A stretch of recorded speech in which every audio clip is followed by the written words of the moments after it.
and welcome to another edition of KT Beyond the Book. Welcome to a magnificent Monday as usual. I'm so glad to have you guys here. I'm glad you dropped by. It is so good to have you this evening. And yes, as usual, I am trying to make sure all of my devices are connected. And hopefully, no one is having a problem hearing me this evening. I hope I took care of that issue earlier. Alrighty, if you guys are out there, hit me up in the chat. You guys know what we do. Let me know, right, that you're there. And I say, hooty hoo. So tonight, we're going to talk about being positioned for purpose. This is really important to my heart because I feel like we have come into this place, this season, if you will, in God's timing, where He wants us to be extremely intentional. Number one.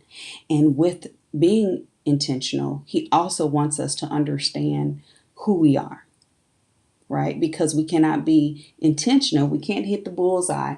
When we pull that bow back, it has to hit the target. And we cannot hit the target if we don't know our own purpose. And so tonight I want to talk about that because it's important for us to know our purpose. It's important for us to be able to come into the fulfillment of what God is saying, especially during this time. And so tonight I want to share a little bit with you about being positioned for purpose. Rats, I forgot my water. All right, so we're going to hello, Miss Christine. Good to have you back this week. I hope you had a wonderful week, sister. We missed you last time, but I'm glad to see you here tonight. So tonight, I want to talk about this. Quite frankly, every single person on the face of the earth has a purpose for their existence. I don't care if you saved, if you're not saved, if your leg is crooked, if you're hob and lipping and you're doing this little dance trying to stand up on 2 feet, but you're only really standing up on 2 toes, it doesn't matter. You still have a purpose. If you're here, you have a purpose. So all of us were designed to be here. And not all of us, however, were designed to be here at a ripe old age of 120, right? Why is that? Because our purpose is either fulfilled or the time frame of which it should be fulfilled is over. So then we transition, then we move on. I love to read about Enoch. Enoch was caught up because his purpose on earth was completed. Just like Elijah, right? The purpose was done, they had been established in earth, and then it was time to go. Enoch obeyed God to lead and steer the people into the direction and the admonition of the Lord during one of the most critical times on the face of the earth. The era right before God's impending destruction upon the world due to the flood. God used Enoch to lead kings, princes, counselors, heads of state, if you will, into the knowledge of God. So they in turn would lead the people. This was designed to save the people from destruction due to their own sin. Now, Enoch was so successful in his assignment on earth. According to the historical book of Asher, chapter 3, verse 23, he was commissioned to wrap up his purpose here on earth and then to take on the new ranks in heaven. You've heard of exceptional children, right, who have passed away at an early age, let's say 12 or so. Because of this huge loss for family and friends, we oftentimes ascribe unfair words to God, not realizing that the child was only purposed here for an extended period of time to fulfill their purpose. It could be hard, but we have to understand that there is a time and season for everything under the sun. Now, this may seem cruel, but if you look at it through the lens of God, it's not cruel at all. Actually, it's intentional. See, in the most grueling manner one could think of at the time, God allowed Jesus to be birthed into the earth. And not only that, but Jesus laid down his life and sacrificed himself. Now, the objection was not to hurt his earthly mother, nor the thousands of followers, that he had. No, the point was intentionally valid, to save a dying world within the time frame allowed it to him to complete the task. I want you guys to understand this because this really affects you. It affects you to the degree that you have. Hey, happy Monday, Lily. Well, thank you, sugar. Right back at you. Boomerang. So you see, purpose is not about you. Purpose is never singularly about you. Instead, it's about God and his overall sovereign plan for you and for those who are around you and who affect your life and whose lives you affect. So let's look at a few historical ancestors, all right? First, we'll look at the life of prophet Jonah. Now, his name means dove, who, according to Matthew 12 and 40, was a type and shadow spoken of by Christ himself. We're going to recap Jonah's life really quickly. Jonah was called to declare the word of the Lord to a wicked nation who was noted for violence and cruelty of all kinds. And that was done so by this mandate. Cry against Nineveh, that great city. The mandate that came to Jonah was scream out against this nation because they're totally wicked and they're totally self-consumed. They have totally turned their hearts away from God. And so God sends Jonah to cry out against them. So the mandate was to stand in your office as a prophet and declare on earth as it is in heaven the will of the Lord concerning this territory. So this is what I want you to see here. Jonah was assigned a specific task at a specific time to a specific people group. Now remember, Nineveh was a bitter, long-standing enemy of Israel, and Jonah would likely not have minded Nineveh being destroyed for their wickedness. Perhaps he had his own biases, as well as, well, it's about time. Well, hello, Miss Josephine. Good to have you. He could have thought, well, it's about time. They're finally going to get what they deserve, right? Perhaps he had in his heart, I can't stand them. Yeah, destroy them, blow them up. They deserve it. They've been killing our people forever. So yeah, knock them on out of existence, right? Whatever drove Jonah, he got off his track. God had a specific assignment. Jonah jumped the fence. He got off the track and ventured out to flee from his purpose. So he hops this ship, right? And he gets him a bit of rest, so to speak. Now, upon being confronted by the ship's hands and questioned, and after lots were drawn to see whose fault this terrible storm was, Jonah was found guilty, stated his own punishment, and of course the only help for those on board, which was to throw him overboard. Now Jonah swallowed. He swallowed whole by a big fish, and he remains there for 3 days. While he's there, he's repenting, right? He's turning. He's remembering the Lord. He's remembering the Lord's sovereign purpose. Ultimately, the fish spits him out and sets him on dry ground. Now, here's the thing. Now, the Lord again sends Jonah the second time with the same message. Now, after he gets there, it takes him several days to travel the entire city, being about 60 miles in circumference and 20 miles across. Yet he obeys the commandment, informing the people that in 40 days they will be destroyed. The people of that nation believed Jonah. They repented. The people were saved. Now I'm going to tell you, once Jonah delivered the message, he was out of there. He like, all right, whatever.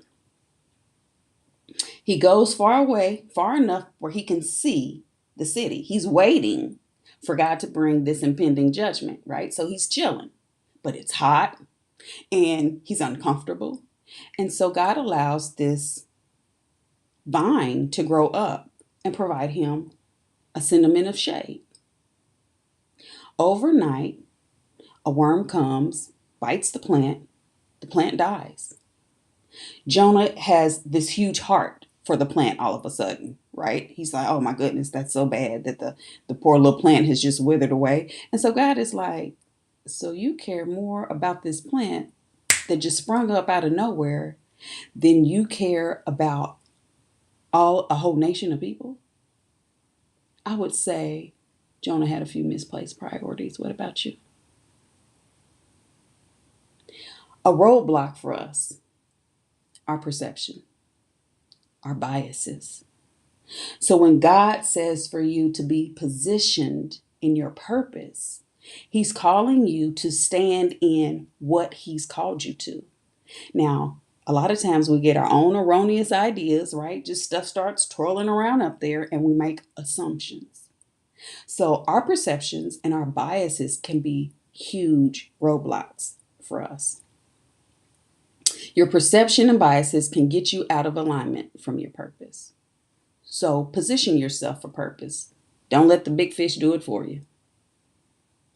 Now let's look at another ancestor of ours. During a 40-year-long oppression of the Philistines, the Israelites were unable to release themselves from the grip of their long-standing enemy. Samson, meaning son or son child, was born to a barren woman from the tribe of the Danites. Now, after the angel of the Lord appeared to her with only a few instructions, declaring she would conceive, giving her specific instructions of her pregnancy, and after the child was born, without specifically understanding, purpose was born. Judges 13:25 states, and the Spirit of the Lord began to move him at times in the camp of Dan between Zorah and Eshtaol. This move him is the same stirring that happened to the king Pharaoh when he had the dreams, right? It's that same stirring up. This was God moving upon Samson. Now, Judges 13-16 tells of Samson's drive, his ambitions, his desires, and it all seemed to oppose the will of God for his purpose, right? He desired a Philistine woman. He was vengeful, especially when he was angered. He slept with a prostitute, and he fell in love with Delilah, his arch nemesis. His own nation delivered him to the Philistines. Although he was okay with this decision, he made sure that the Israelites would not turn against him themselves. Here, this roadblock is our understanding of the mind and the will of God. How we see it causes us to be plagued here. But Judges 14:4 says this, but his father and his mother knew not that it was of the Lord, that he sought an occasion against the Philistines. For at that time the Philistines had dominion over Israel. What's happening here? What happens is people don't realize that at this time, this is happening in Samson's life because God said, I need to plant a seed right in the enemy's camp. So he does like this. He dropped Samson right in the middle of the Philistines. Well, if Samson has no engagement with the Philistines, how are you going to put him in the middle? But a lot of times we assume this is wrong, this is incorrect, you're not doing it right, right? We have all these negatives. But remember, you don't eat from the tree of the knowledge of good and evil anymore. You eat of the tree of life. So the decisions you make those decisions out of the tree of life, not out of the tree of the knowledge of good and evil. You don't use your judgment. You use God's word. You use God's purpose. You use God's initiative to tell you what's right. You use God's anointing to explain to you, this is where I want you to go. This is what I want you to do. And you make those decisions based on that and that alone. Judges 13:5 tells us that Samson's purpose was to begin to deliver. Israel from the hand of the Philistines through the office of a judge. His job was to begin to deliver them. I want to read that to you because I want you to see it for yourselves. I guess I should have had that prepped. But the word got good and I got to reading other stuff. Okay, so chapter 13, verse 5 says this. For lo, thou shalt conceive and bear a son, and no razor shall come on his head. For the child shall be a Nazarite unto God from the womb, and he shall begin to deliver Israel out of the hand of the Philistines. Now, I don't know about you, but sometimes we look at this story, and I know people have attest that Samson just could have did so many things differently, right? We assert to him that he could have did this, this, and this, and then he could have avoided all this other trouble. But quite frankly, his job was simply to begin to deliver Israel. It wasn't to complete the task. It wasn't to finish the project. God had that already aligned. So we often fault Samson for not completing the mission more accurately, but the facts remain that he was to begin to deliver them.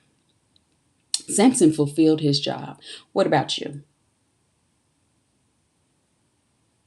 Blink, blink, blink. What about you?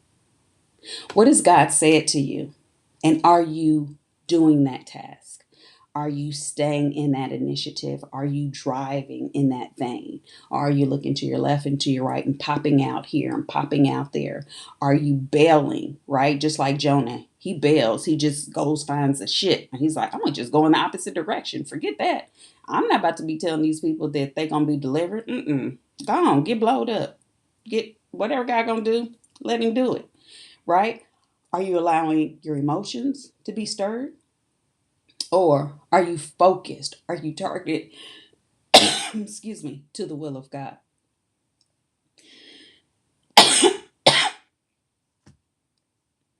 Now we're going to go to jail. Excuse me.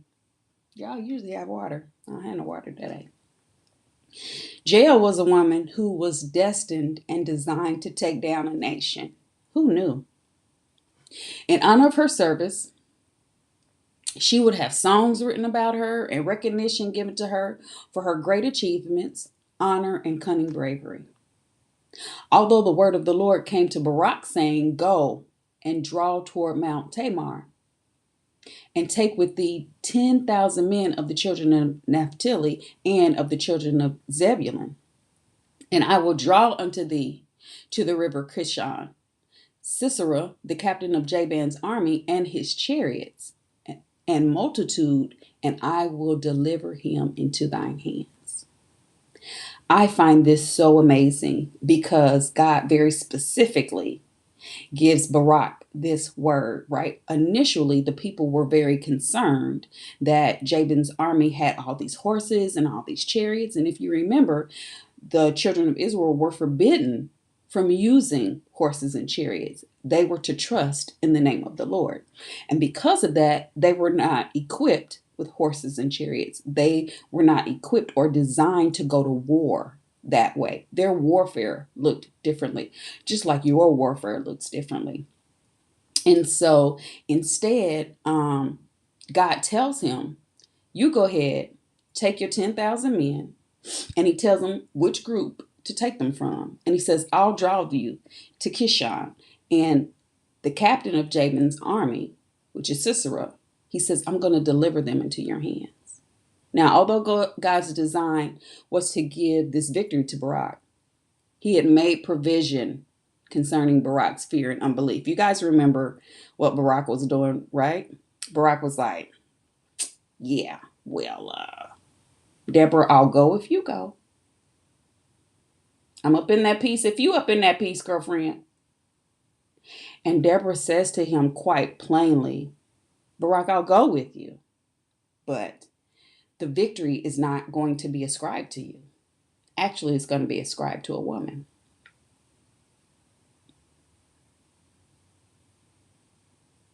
Now, this was an appointed time in the earth to accomplish a feat that God was choosing not to waste any time. Deborah acknowledged through a prophetic word that she would go up with him and journey with him, but that the honor would be given to another woman. Instinctively, especially when you read this story for the first time, you tend to think, well, I guess God's going to give it to Deborah, right? She was the prophetess. She was the one giving the word, and she was the one who was going up with him. So according to the mind, your mind naturally is like, oh, well, God's going to put it in her hands. Well, actually, Sisera comes into Jael's tent, whom at his last inspection was a friend and an ally.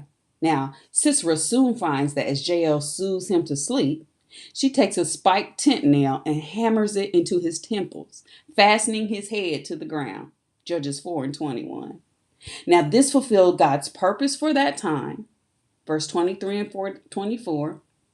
And so God subdued on that day Jabin, the king of Canaan, before the children of Israel. And the hand of the children of Israel prospered and prevailed against Jabin, the king of Canaan, until they had destroyed Jabin, king of Canaan. Now, this is the part that's mind-blowing for me. So first of all, this fulfilled God's purpose, number one.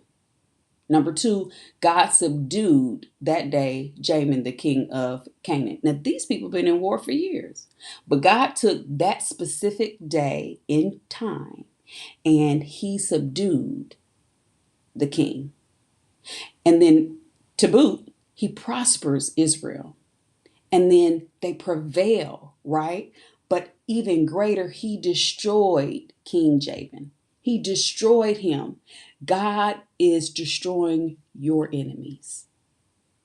That's why this is important for you. It's important for you to understand that during this season, during this time, God is destroying your enemies. He is setting them at flight. He is making sure that nothing is coming against you, right? But you need to understand your purpose. Why? So you don't get off kilter. So you don't move to the left and move to the right. If God sends you to a place to minister there and he sends his instructions with you and he says, this is where I need you to go. I need you to go into this people group. I need you to minister to the leaders. I need you to make sure that the leaders are following this specific path. This is the instructions I need you to give to them. And you start talking about, well, them leaders ain't acting right. They not doing right. They getting on my last nerve. They ain't treating the people right. And you going on and on and on. You getting off path. He gave you instruction. The rest don't have nothing to do with you. The rest ain't none of your business. The rest he didn't tell you to do. All he told you to do was your purpose. That's like the mouth trying to be the eye. I don't need my mouth to be my eye. I need both my eyes. Right? And so we have to be very careful because God is doing more than what we perceive with our eyes. He is trying to destroy our enemies on our behalf. So another roadblock there could be our interpretation of what God is saying, especially without follow-up questions. Oh, see, Miss Christine, you didn't even have to do that. I wasn't even talking about you. You didn't even have to do that. But now that you mention it, things to make you go. So our interpretation of what God says without follow-up questions, I'm a firm believer in follow-up questions. I don't know about you, but some people say, oh, well, don't question God, or, it's unbelief if you ask God. No, it ain't. Not if that ain't your heart. I mean, if you come to him with unbelief, okay, deal with that. But if you come to him with a legitimate question, then come to him with a question. Ain't nothing wrong with that. Because as you question God, what's happening is you are building relationship. You're asking him, what is your mind here? What are you thinking about? How does this look to you? As you're questioning him, what you're really saying is, God, I'm willing to lay down how I think about it. I think I have the answer, but I'm not sure. And so I choose to ask you. What you're doing is you're being intertwined with him. There's a scripture, they that wait upon the Lord shall renew their strength, right? They shall mount up like wings as eagles. That wait there is quava. That Hebrew word quava means to be intertwined as with rope. And that's what you're doing there. You're being intertwined. Your soul is being intertwined with the Spirit of God. And you're saying, God, I love you and I want you. I want your purpose. I want to understand what your vision is. I want to understand what your provision is. And I don't want to assume that I know. I don't want to assume. What you're doing is you're acknowledging God in his rightful place as the sovereign Lord. You're acknowledging that his purpose is the right purpose. You're acknowledging that no matter what else is happening, no matter what else is going on, that God's way is the right way, even if it looks different to you, right? Because I'm sure that looked different to the people at the time of Samson. They couldn't understand that. Boy, what are you doing with these Philistine women? That you supposed to be over here judging Israel. Now you over there mingling.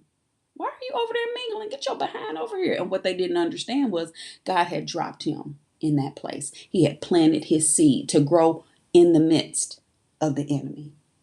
Sometimes God is planting you right in the midst of the enemy. Why? Because he knows you are a strong, fertile plant that is going to spread. You're going to be that light that's going to dispel the darkness. And if you're not there, if you're not doing the assignment, who's doing the assignment, may I ask? If you're not fulfilling your purpose, who's fulfilling your purpose? If you're not standing in the place of authority and righteousness that you're supposed to stand in, who's doing it? Now, what is it that I want you to take from this history? Number one, I want you to recognize your position. Because once you recognize it, I don't want you to play small to it. Don't cower to it.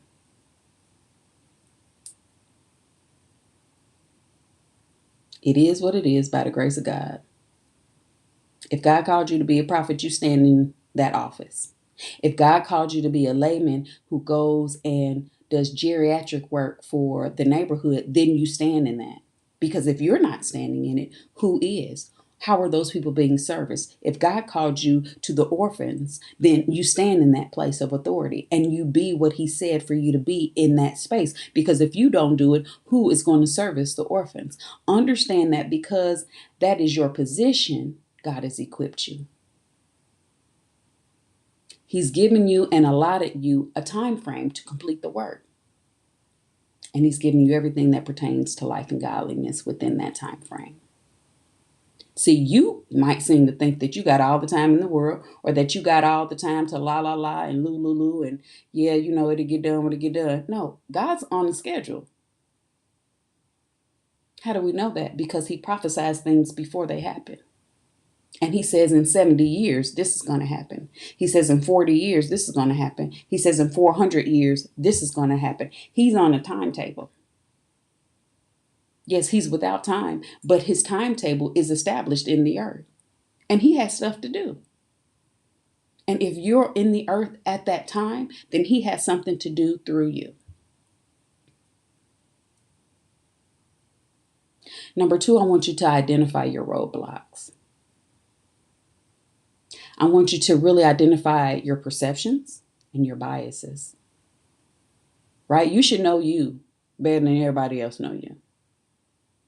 If you're biased, you know you're biased in your heart before it ever comes out your mouth. If your perception is doing like this, you know it before anybody else knows it.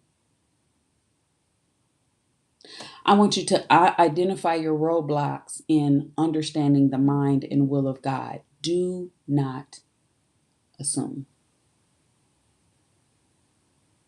Don't assume. I want you to understand and identify your interpretation of what God says. So if you hear the word of the Lord come to you and then through your carnality, you assume you know, you need to check that. Again, ask God follow-up questions. He is not mad at you. Ask him, okay, now what does that mean? Now, I assume it means this, or I think it means this, or this is what came to me that it means. Is that what you're saying? Take the time to commune with him. Ask these questions. That's part of your engaging him. Actually, you are having supplications with him. He affirms you there. And you honor him there and you thank him there. And that's where you guys become one in that space, because you're saying, God, I acknowledge you. I acknowledge I don't know all the answers. I acknowledge that I love you so much that what I think I know, I'm going to put there in this pot and then I'm present it to you. This is my sacrifice. This is my daily sacrifice, because you know it's a sacrifice for us as humans. We think we know it all. And so to say, I'm not sure. And a lot of us, we don't want to admit that we're not sure. We want to be right. That used to be me. I promise y'all, I hated to be wrong. We just not going to be wrong. All right. So we're going to do it all right. So we're not going to be wrong. And God had to come after that, because he said, it's not about you being right or wrong. It's about my will being performed in your life, however that looks. And so this is your time to engage God. This is your time to commune with him, to be one with him, to quava with him, to be intertwined with him. Number 3, I want you to, if necessary, regroup, refocus. Keep your focus on, what did God say? That means, ladies, keep your feelings in check. Don't be all over emotional and wooed about your feelings, right? Adam and Eve had a purpose in life. And men, that means keep your logic in check. Slow that puppy down, because I know the men folk, your logic just jump out there and say, well, this just makes sense. Well, we're just going to do this because it makes sense, right? Adam and Eve, they had a purpose, was to keep the garden and to dress it, to multiply upon the earth. He gave them very specific instructions. But instead, her feelings just got all into play, right? Her feelings was just all out there. Satan said, no, see, what's going to happen is he know you're going to be as God. She already was as God. He said, you're going to know good from evil. She already knew everything she needed to know. She wasn't missing nothing. And so her emotions got involved, saying, oh, I'm going to miss out. Oh, I ain't going to have something. Oh, this not going to go my way. Keep your emotions in check, because it's not about your emotions. You not knowing what God is doing behind the scenes don't have nothing to do with you. You just steady your course. Steady your course. Number 4, I want you to obtain the victory. Know the assignment. Know the purpose, so you can stay focused and properly identify the victory. What is the victory? The victory is the mind of God. The victory is what he wants accomplished, what he wants done in the earth. It may not look like you think it should, but it's proper. It's right. And that's what's important at the end of the day. If you guys have any questions, I want you to put them in there now so I can see them and not wait till the last minute. So if you have any questions, throw them in there. If you have any comments, you guys know what to do. We throw them on in there. I want you to subscribe and like and share. And of course, hit that notification button if you're in YouTube. Now, I have a story of my own to tell you, right? Those were our historical ancestors. I have one of my own. And I had gone to college with this goal of becoming a corporate trainer. Now, I had obtained hands-on experience in school, and I got specific training to achieve this dream. I was excited and I was well equipped to prosper in that arena. After college, I worked for a Fortune 50 company that I had previously worked for. So knowing the growth opportunities available and the potential salary available to me, I was excited to start in management with the goal of corporate training not far away. While working there, I found out that they had no corporate training jobs, and they had never had them in over the 40 years of history of the company. That ended to me a bit. Yeah, I'm telling you, I was focused. I had an agenda. Okay, I'd been talking to God about this all the time I was in school. So I began to pray for the position to open up in the organization. And whenever the thought came to me, I prayed earnestly that God would institute and set in place the people he had designated to be there, and that this position would be established. Now, the third year at the company after college, a memo came out saying that the company was instituting a new position. Yep, you guessed it. Corporate trainer and regional corporate trainers. So they had decided to roll out a pilot first to ensure its need and its success. It rolled out in a neighboring state close to me at the time. Sometime later, I contacted the person who was the regional corporate trainer in the state and asked if I could come visit and see what her job entailed. My office granted me leave, and after touring the Chicago facility, I was sure that my golden opportunity was right there.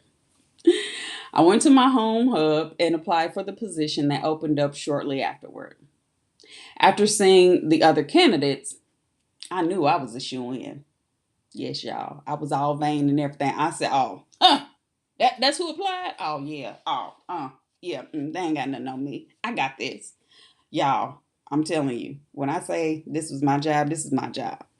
So upon the finality of the interviews, it took management like over 3 weeks to decide on a candidate. My senior manager came to me and told me that a peer from another building got the job. Well, I was happy that if somebody beat me, it was somebody of his caliber and experience and knowledge. I asked God, what was that all about? I was so sure that job was mine.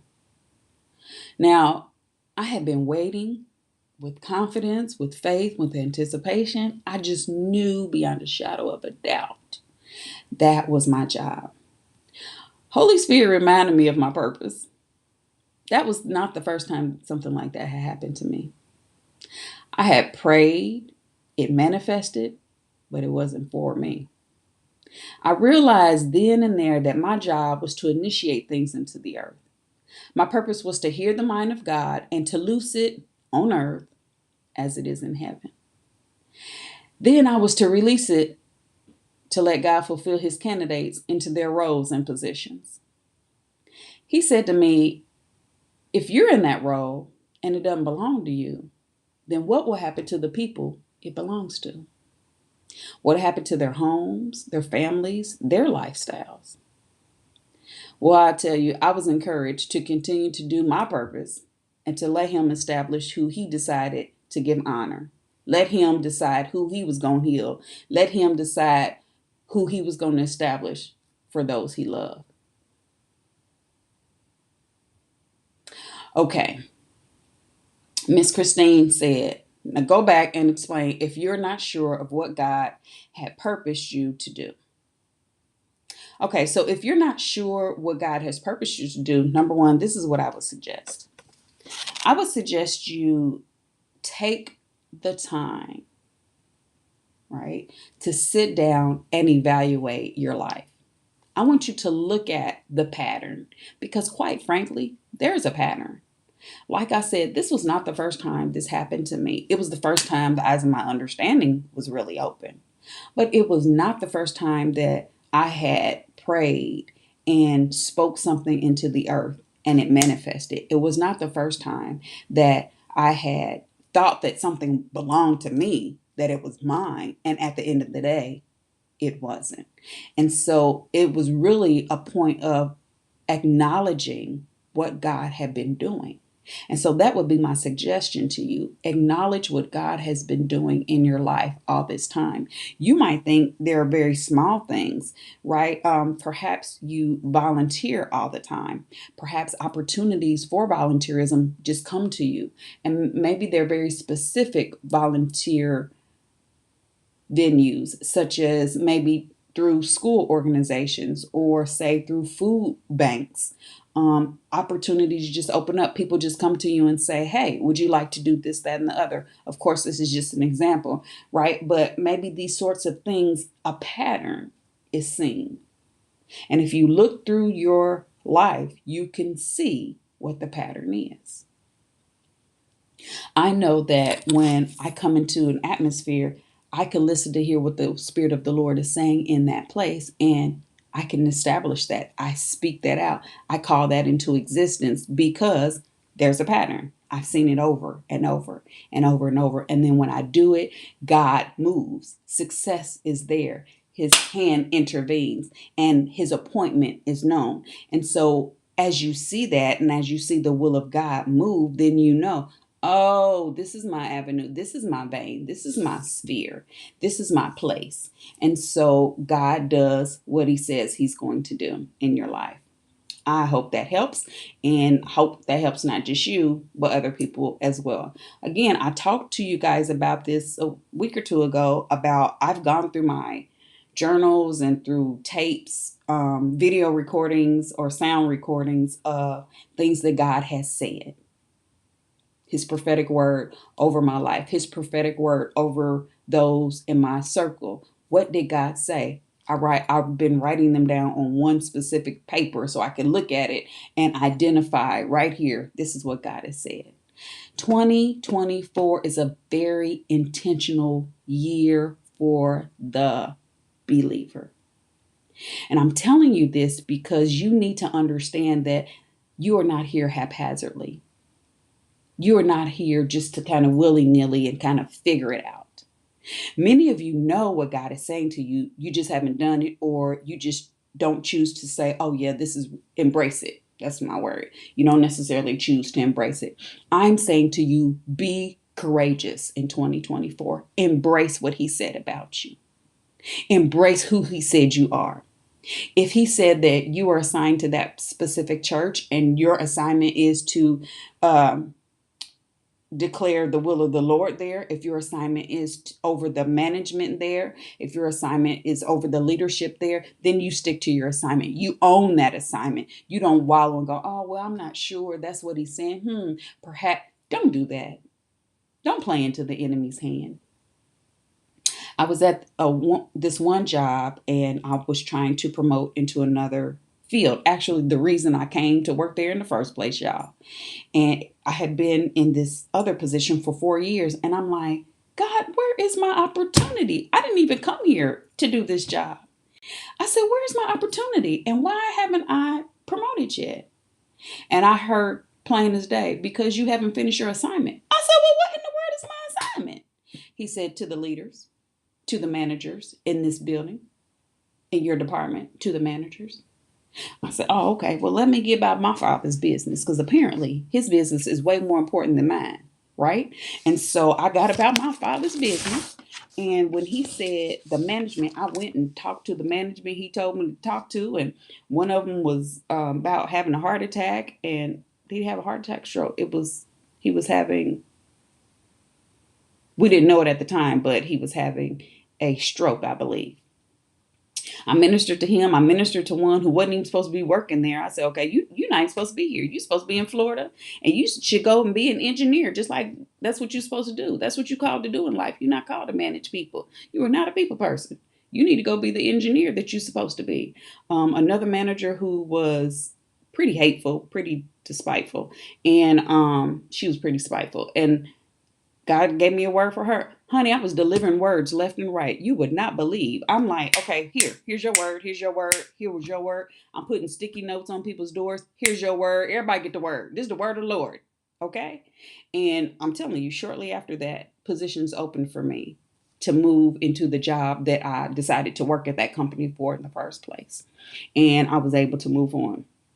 So again, it's about identifying what God has said. And sometimes that takes time. It takes you removing these blinders. It takes you saying, Christ in me, the hope of glory, and I will do what he says I will do. I am called to do what he says I am called to do. You guys are a great people. It's 2024. His plans, purposes, and designs are being fulfilled in your life this year. The things he's promised, the things he said over and over and over, most of them are coming to pass this year. Some of them are going to begin this year, but a lot of them are going to come to pass this year. So you need to ready yourselves. You need to position yourselves. You need to get down and nestled in your purpose. You need to get comfortable in that seat, because that's your seat. Nobody else can take that seat from you. It's your purpose. And if you're the eye, I don't want to be the eye. If I'm the mouth, I can't be the hand, right? Then I'm out of purpose. You stay in your vein and let God take care of the rest. I don't care what them people doing. That's not the point. You stick to your assignment. My final words to you are stay positioned for your purpose. Maintain your assignment. And at all times, keep watch. You guys are great people. I absolutely love and adore you.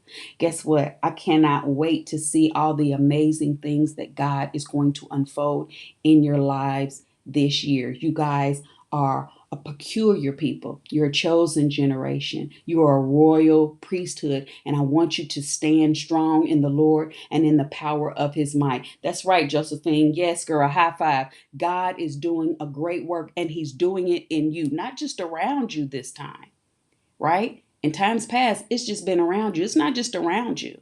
No, no, no, no. This is in you, is through you, is for you, is to establish you, is to make himself known to you and make himself known among this earth through you. And so you guys be bold and very courageous. I love you like nobody's business.